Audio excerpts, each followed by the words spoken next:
saben los hermanos, estamos exponiendo la carta a los colosenses, la carta de Pablo a la iglesia de los colosenses.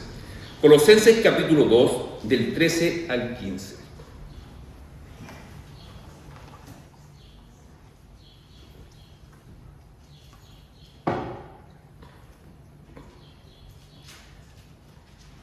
Colosenses capítulo 2, del 13 al 15.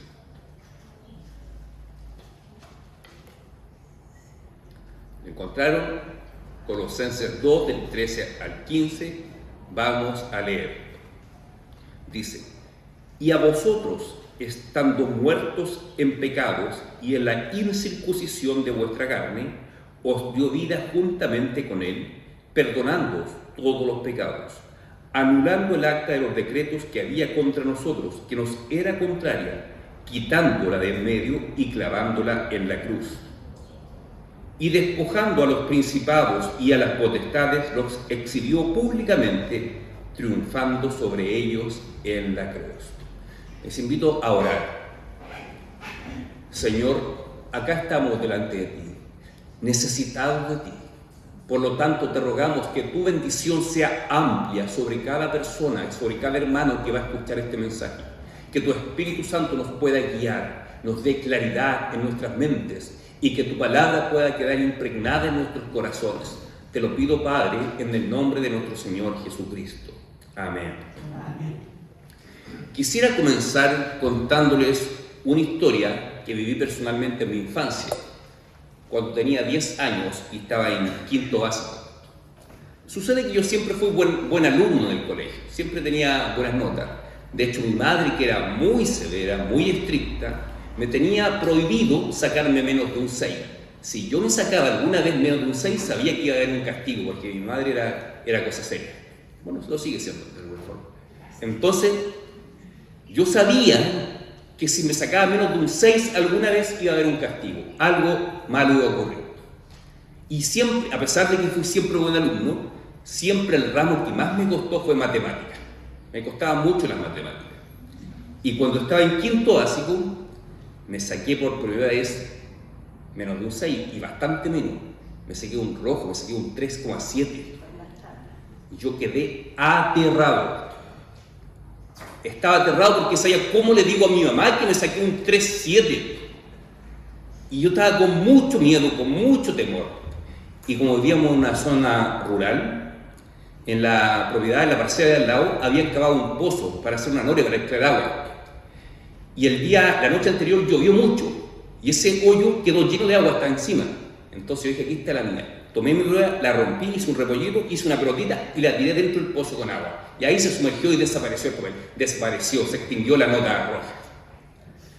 El problema es que a la semana siguiente había reunión de apoderados y se entregaba el informe de notas.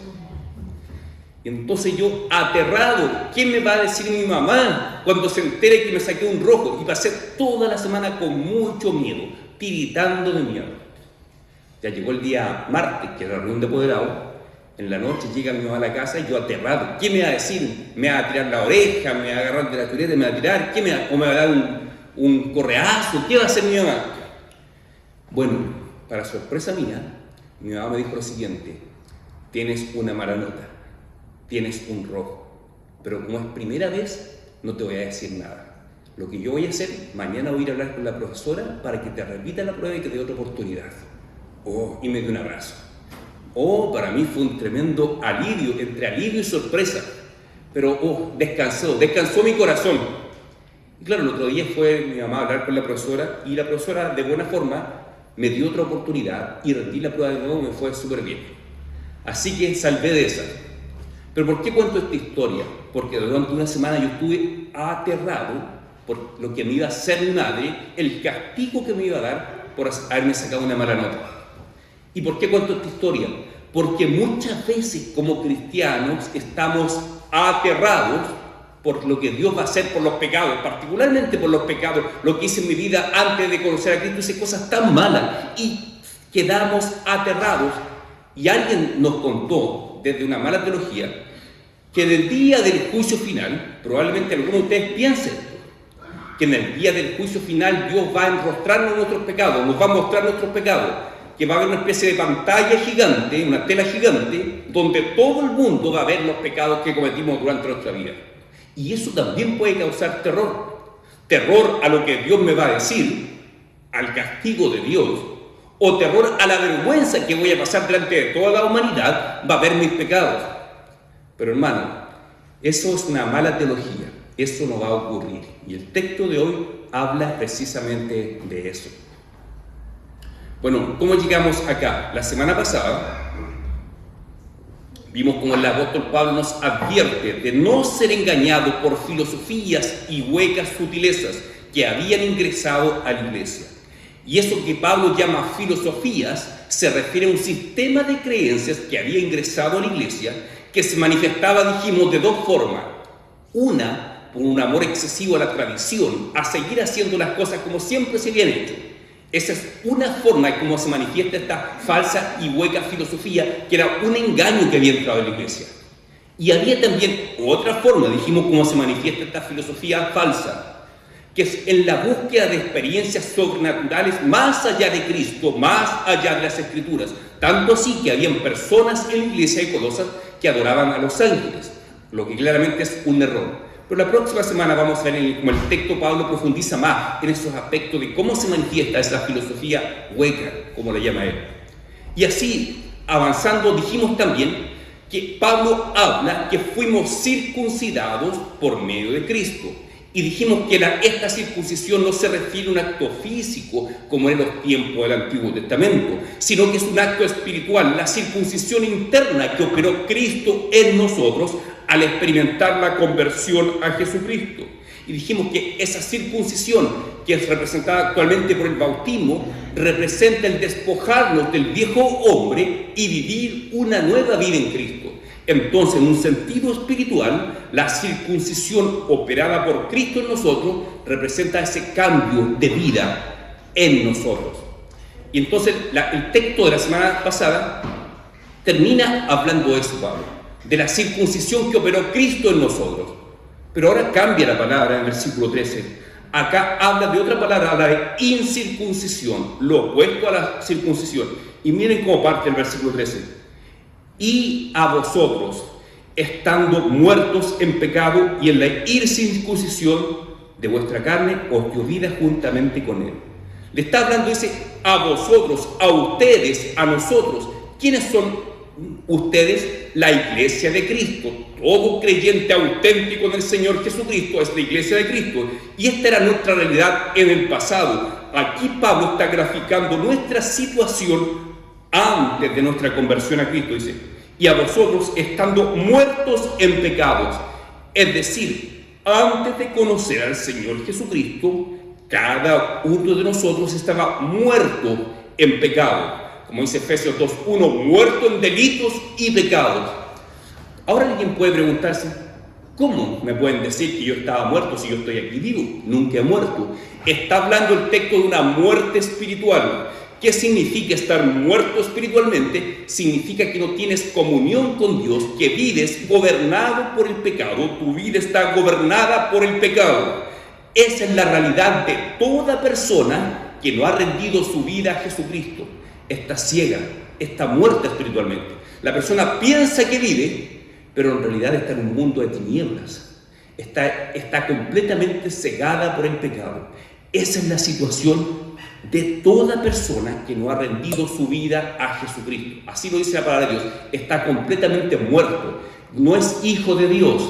Muchas veces las personas que no son cristianas se confunden y dicen, ¿cómo no soy hijo de Dios? Si todo el mundo es hijo de Dios. Bueno, según la Biblia no. El Evangelio de Juan, capítulo 1, nos deja claro que hijos de Dios son solamente aquellos que han reconocido a Jesucristo como el Señor de su vida, que han rendido sus vidas a Cristo. Mientras la persona no haga eso, ciertamente es creación de Dios, pero otra cosa muy diferente es ser hijo de Dios. Hijos de Dios son solamente los que han puesto su fe en el Señor Jesucristo. Dice, y en la incircuncisión de vuestra carne. Recuerden que dijimos que circuncisión es lo que opera Cristo en nuestro interior, en nuestra conversión. Por lo tanto, cuando la persona no ha experimentado la conversión, está incircuncisa en el sentido espiritual. Dice, incircuncisión de vuestra carne, os dio vida juntamente con Él. Aquí hay una buena noticia. Sigue hablando Pablo en tiempo pasado. Son hechos que ya han ocurrido en nosotros. Cristo, por medio de su muerte en la cruz, nos dio vida.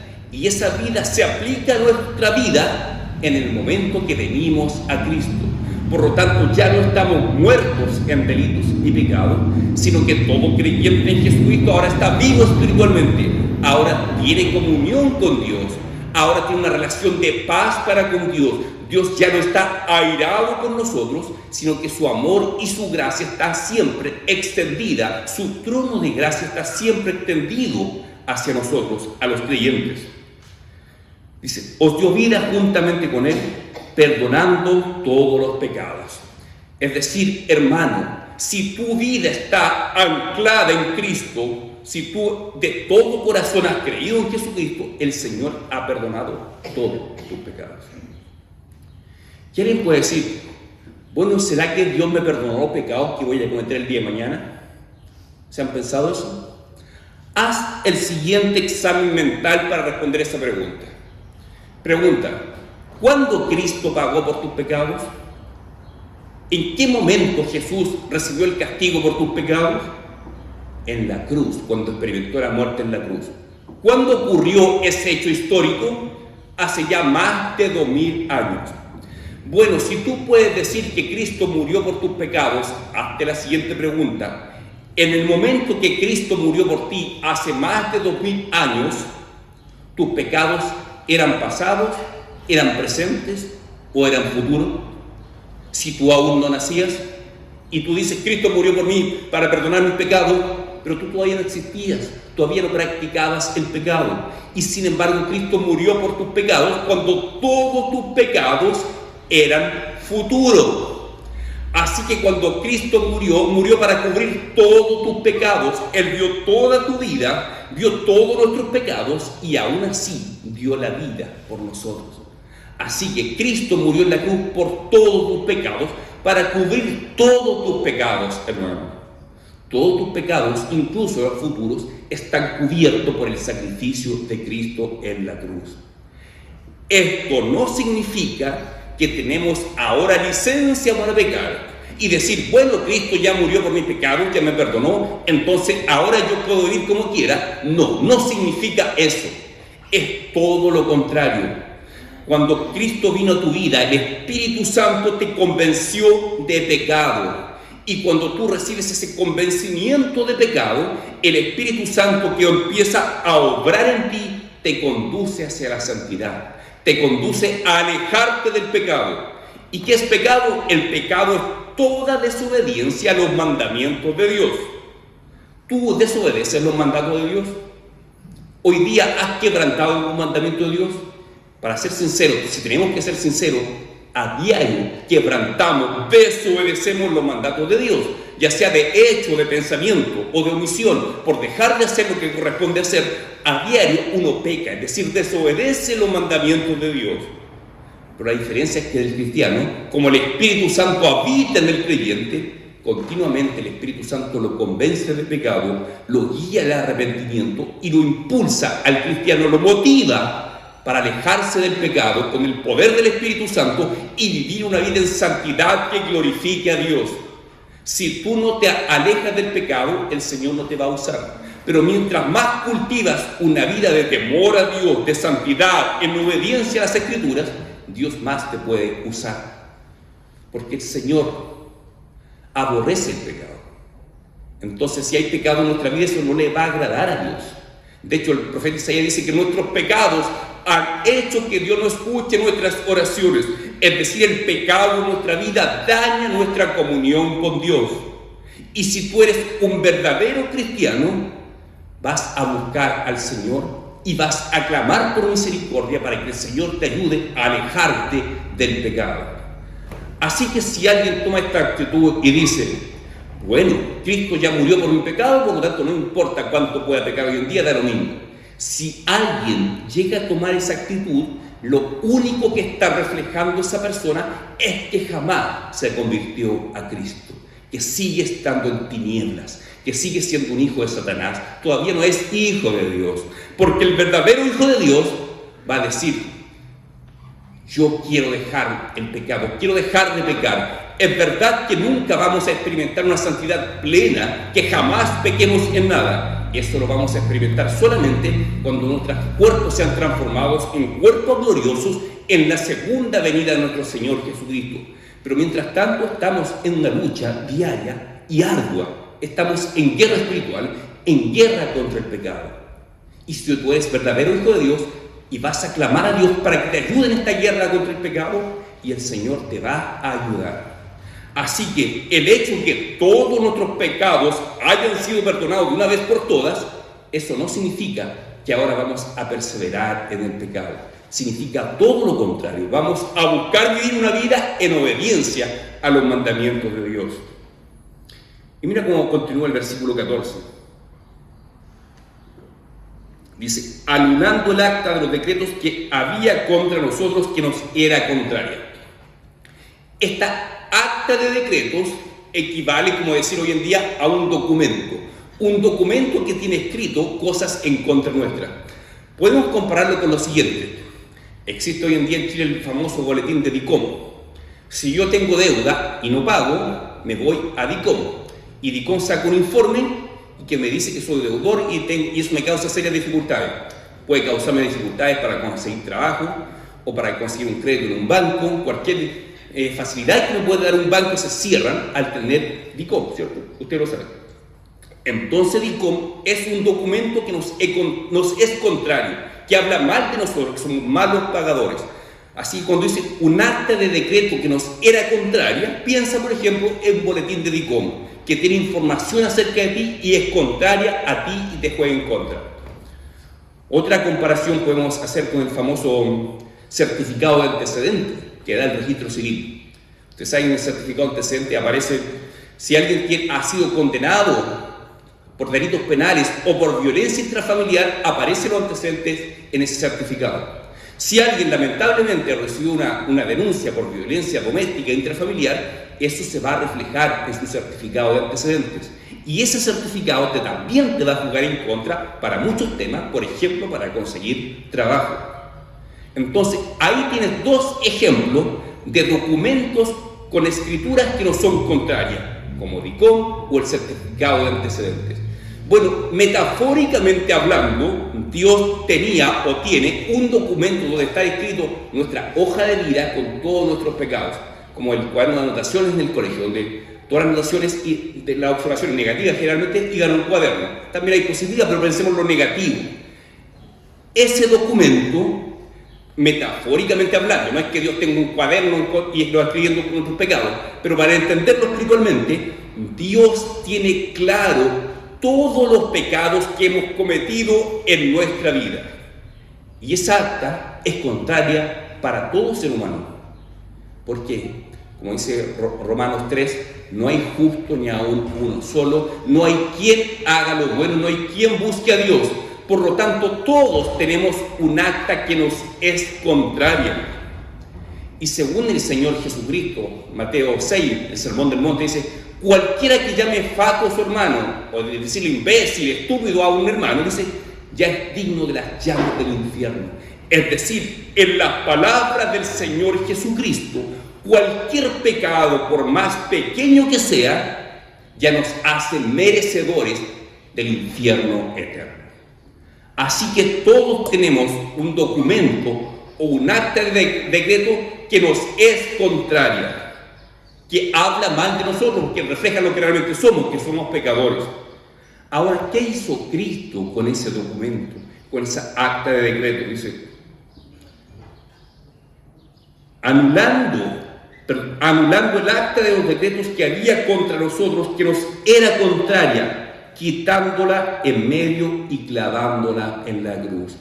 A ese documento que nos era contrario, Cristo, por medio de su muerte en la cruz, lo anuló, limpió nuestros papeles, limpió nuestro informe en DICOM, limpió nuestro certificado de antecedentes, borró las anotaciones negativas del cuaderno del colegio. Eso es lo que hizo Cristo en la cruz. Así que tú, hermano, si tú has entregado tu vida a Jesucristo, puedes tener la tranquilidad de decir, esa acta, ese documento que anotaba todo un pecado, fue destruido, fue clavado en la cruz, fue destruido en la cruz.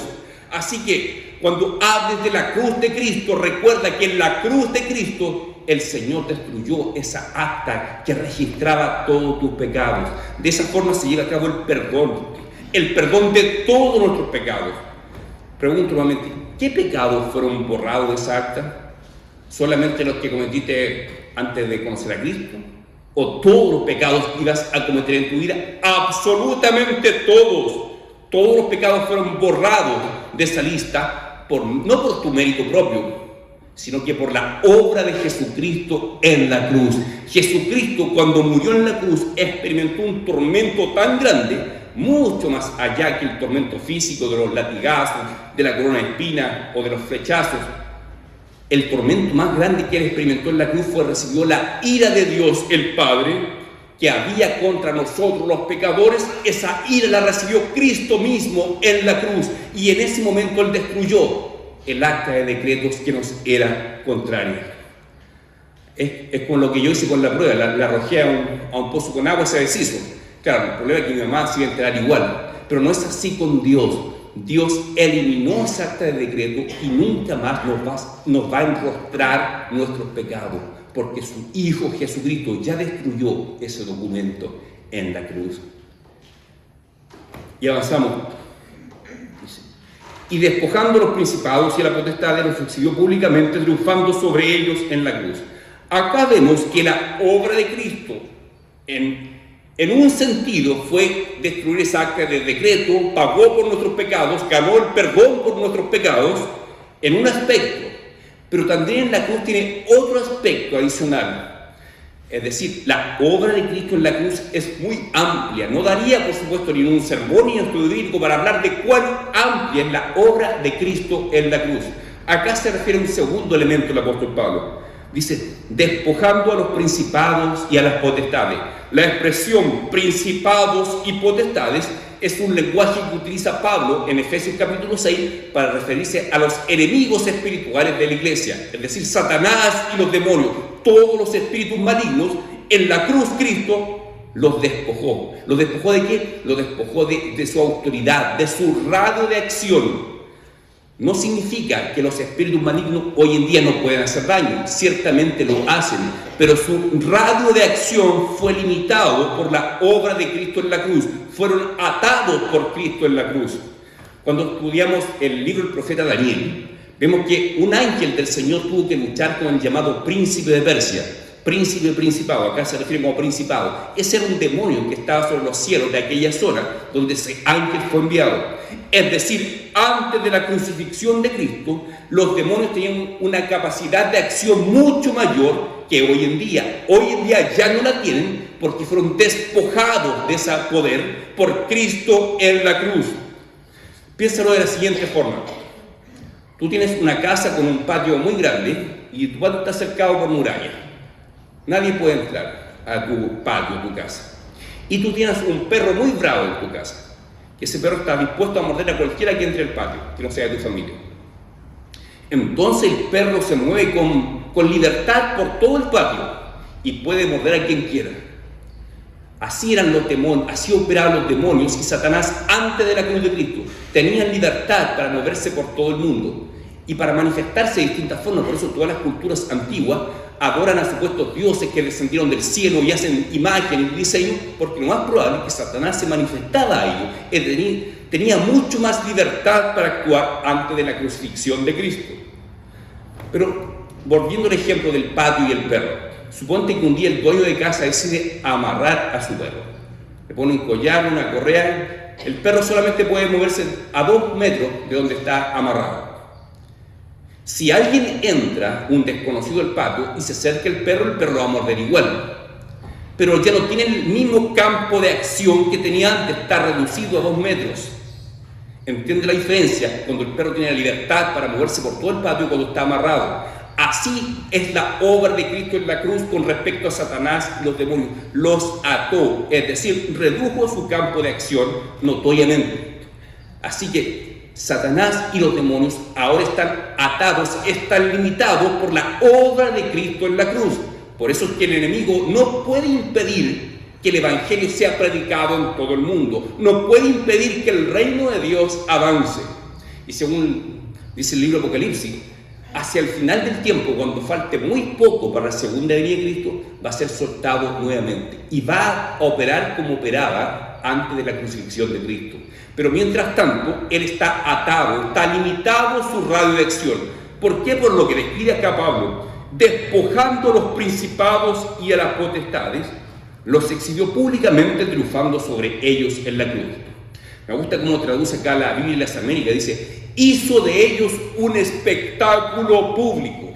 ¿Por qué dice el texto que hizo de estos principados, de estos demonios, hizo un espectáculo público? Bueno, ahí lo que está haciendo Pablo tiene en mente lo que ocurría en el Imperio Romano. Cuando un general romano iba a la guerra, por ejemplo, cuando el general germánico fue a conquistar a los bárbaros de Germania, cuando este general germánico derrota a los pueblos de esas culturas bárbaras, los lleva, los atrapa, cautiva a los líderes militares de ese pueblo, los amarra y los lleva cautivo a Roma. A los derrotados, a los líderes de los derrotados, los llevan amarrados a Roma. Y en Roma el emperador organiza una gran fiesta para recibir al general victorioso, en este caso el general germánico.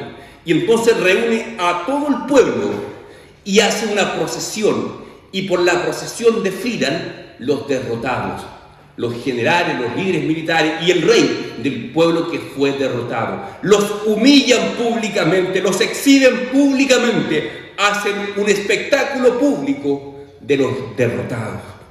En eso está pensando Pablo cuando dice que a estos principados y potestades el Señor Jesucristo los exhibió públicamente, es decir, los derrotó en la cruz y los avergonzó públicamente.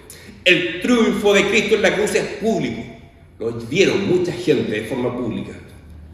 Muchos creyeron que Cristo había sido derrotado porque estaba muriendo, pero desde la perspectiva de Dios, Cristo estaba sellando su victoria, librándonos del poder del pecado, clavando esa acta de decreto que nos era contraria y derrotando y exhibiendo públicamente, humillando públicamente a Satanás y los demonios.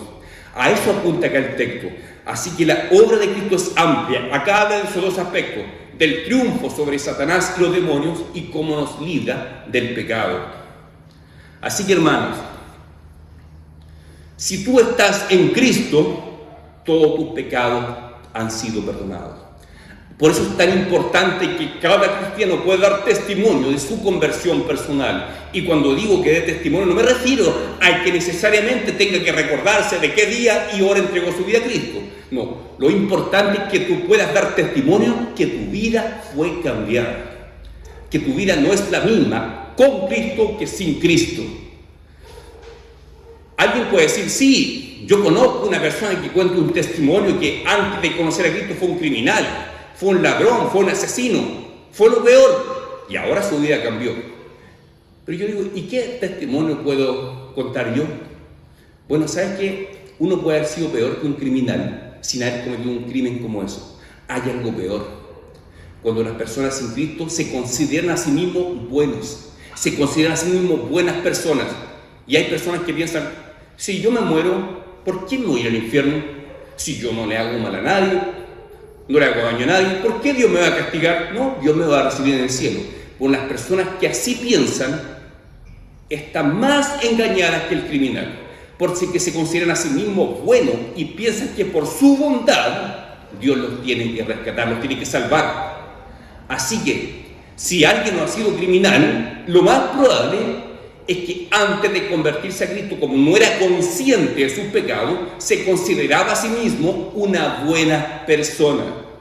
Así que si tú no puedes dar testimonio: yo fui lo peor, fui un mentiroso, yo engañaba a mi esposa, pero tal vez puedes decir: yo me consideraba una buena persona, yo pensaba que si moría seguro iba al cielo porque soy bueno, no le hago mal a nadie. Así que cuando viene el Espíritu Santo a tu vida y te convence de pecado, tú te das cuenta: oh, soy un horrible pecador. ahí se experimenta la conversión. Y ahora tú puedes dar testimonio. Yo antes pensaba que yo era bueno, porque no le hacía mal a nadie. Pero ahora yo sé que soy un pecador y que yo merecía lo peor, merecía el infierno. A eso apunto cuando tú tienes que dar testimonio que tu vida ya no es igual. Independiente si fuiste un criminal, un asesino, o tal vez si te consideras bueno a ti mismo. Lo importante es que ahora puedas decir: yo soy un pecador, fui un pecador, pero Cristo perdonó mi pecado y por su gracia ahora soy un hijo suyo. Entonces es importante que cada uno de ustedes pueda dar testimonio en su vida que experimentó esa conversión, ese cambio de vida. Y lo otro muy importante de este texto: hermano, no seas como ese niño que fue yo, que estaba atormentado, sufriendo, con temor al castigo de su mamá. Tú no pienses que Dios te va a avergonzar de todo el mundo algún día para mostrar tus pecados. Ni pienses que Dios me va a castigar por mis terribles pecados. No, tú medita esto: el Señor ya pagó por mi pecado. Esa acta de decreto donde están escritos todos mis pecados, Cristo ya la destruyó en la cruz. Y ahora extiende sus brazos hacia mí. Cuando lees Romanos 5, versículo 1, dice que por medio de la fe en Jesucristo, por medio de la justificación, a causa de la justificación, ahora tenemos paz para con Dios. Antes de venir a Cristo, la ira de Dios estaba sobre nosotros, porque Dios aborrece el pecado y también aborrece al pecador. No creas esa mentira que dice del mundo que Dios aborrece el pecado y ama al pecador. No, eso no es mentira. La Escritura dice claramente en Salmo 5 que Dios aborrece a todo aquel que hace iniquidad. Antes de entregar tu vida a Cristo, el aborrecimiento y la ira de Dios era sobre tu vida. Pero cuando estás en Cristo, ahora la gracia y el amor de Dios son contigo. Ahora tú ya no tienes una relación de enemigo con Dios. Ahora tienes una relación de padre e hijo. Dios es tu padre y tú eres su hijo. Así que puedes tener tranquilidad, puedes tener paz en tu corazón, en que tus pecados ya fueron destruidos. Ese documento, llámese certificado de antecedentes o certificado de DICOM, ya fue borrado, fue eliminado. Cristo ya pagó por tus pecados. Así que cada vez que el Espíritu Santo ponga convicción de pecado en tu corazón, tú pídele perdón al Señor para que se restaure tu comunión. No significa que Dios ahora te aborrece nuevamente, no. Dios te sigue amando. Y por amor a Dios, en agradecimiento a Dios, tú vas a buscar la santidad, tú vas a buscar una vida en obediencia al Señor que te salvó. Así que no te atormentes. Si era tu caso, que te atormentabas por causa de tus pecados pasados, si el enemigo trae a tu pensamiento, a tu mente, sus pecados pasados, tú puedes decirle: Cristo ya pagó por mis pecados. Cristo ya borró mis pecados. Y ahora tengo paz para con Dios. Amén. Y disfrutando de eso, de esa gracia que el Señor ha tenido con nosotros, a pesar de nuestra maldad, a pesar de nuestro más pecado, la gracia de Dios ha sido inmensa y seguirá siendo eternamente inmensa con nosotros. Así que ya no te atormentes, hermano, como me atormenté yo cuando niño. No te atormentes, porque Dios no te va a castigar por tus pecados, porque Cristo destruyó esa acta de decretos que nos era contraria. Que Dios te bendiga, hermano. Te invito a orar. Señor, gracias te damos por tu palabra. Perdónanos porque tantas veces ignoramos tu palabra y nos atormentamos a nosotros mismos, ignorando el hecho que la mayor obra la hiciste tú por nosotros en favor nuestro. Perdónanos porque tantas veces nos alejamos de ti, nos alejamos de la iglesia a causa de nuestros pecados y nos atormentan nuestros pecados. Pero yo te ruego que en tu gracia, tu Espíritu Santo ilumine nuestra mente para poder entender mejor tu palabra y entender mejor cuán grande, cuán inmensa fue la obra de tu Hijo Jesucristo en la cruz. Esta obra tan grande que marcó la historia en dos. Ayúdanos a comprenderla mejor. Ayúdanos a tener una mejor comprensión de lo que es el Evangelio y vivir vida de acuerdo a lo que es el Evangelio. Te lo pido, Padre, en el nombre de nuestro Señor Jesucristo. Amén.